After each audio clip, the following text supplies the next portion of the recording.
ಶಿವಮೊಗ್ಗದಲ್ಲಿ ಅನಧಿಕೃತ ಮಳಿಗೆಗಳನ್ನು ತೆರವುಗೊಳಿಸುವಂತ ಕೆಲಸವನ್ನ ಮಾಡ್ತಾ ಇದ್ದಾರೆ. ಅಂದ್ರೆ ಫುಟ್ಪಾತ್ ತೆರವು ಕಾರ್ಯಾಚರಣೆ. ಇದು ಬೆಂಗಳೂರಲ್ಲಿ ಬಹಳ ದೊಡ್ಡದಾಗಿ ಬೇಕಾಗಿದೆ. ಶಿವಮೊಗ್ಗದಲ್ಲಿ ಅನಧಿಕೃತ ಮಳಿಗೆಗಳ ತೆರವು ಕಾರ್ಯಾಚರಣೆಯನ್ನ ಮಾಡ್ತಾ ಇದ್ದಾರೆ. ಮುಖ್ಯ ರಸ್ತೆಗಳಲ್ಲಿದ್ದ ಅಕ್ರಮ ಅಂಗಡಿಗಳ ತೆರವು ಮಾಡ್ತಾ ಇದ್ದಾರೆ. ಶಿವಮೊಗ್ಗ ಪಾಲಿಕೆ ಮತ್ತು ಸಂಚಾರಿ ಪೊಲೀಸರ ಕಾರ್ಯಾಚರಣೆ ಈಗ ಜೋರಾಗಿ ನಡೀತಾ ಇದೆ. ವಾಹನ ಸಂಚಾರ ಹಾಗೂ ಪಾದಚಾರಿಗಳಿಗೆ ಅಡಚಣೆ ಹಿನ್ನೆಲೆಯಲ್ಲಿ ತೆರವನ್ನ ಮಾಡ್ತಾ ಇದ್ದಾರೆ.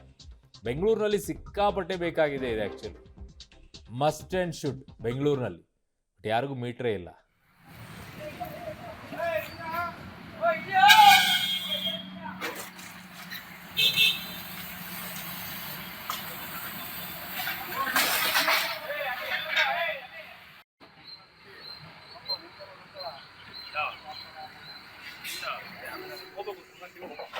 ನೋಡಿ, ಅವ್ರು ದುಡಿಯೋದು ಬೇಡ ಅಂತ ಹೇಳೋದಿಲ್ಲ, ಬಟ್ ಫುಟ್ಪಾತ್ ಮೇಲೆ ಜನ ಫುಟ್ಪಾತ್ ಮೇಲೆ ನಡ್ಕೊಂಡು ಓಡಾಡಬೇಕಾಗಿರೋದನ್ನ ನಡ್ಕೊಂಡು ಓಡೋಕ್ಕಾಗೋದಿಲ್ಲ. ರಸ್ತೆ ಮೇಲೆ ನಡ್ಕೊಂಡು ಓಡಾಡಬೇಕಾಗತ್ತೆ. ಅಲ್ಲಿ ವಾಹನಗಳು ಬರ್ತವೆ, ಅಪಘಾತಗಳಾಗ್ತವೆ. ಹೆಚ್ಚು ಕಡಿಮೆ ಆದರೆ ಯಾರು ಹೊಣೆ? ಫುಟ್ಪಾತ್ಗಳನ್ನೆಲ್ಲ ಜಾಗ ಇಟ್ಕೊಂಡ್ಬಿಟ್ಟು ಅಂಗಡಿಗಳನ್ನ ಹಾಕೊಂಡು ಕೂತ್ಕೊಳ್ತಾರೆ.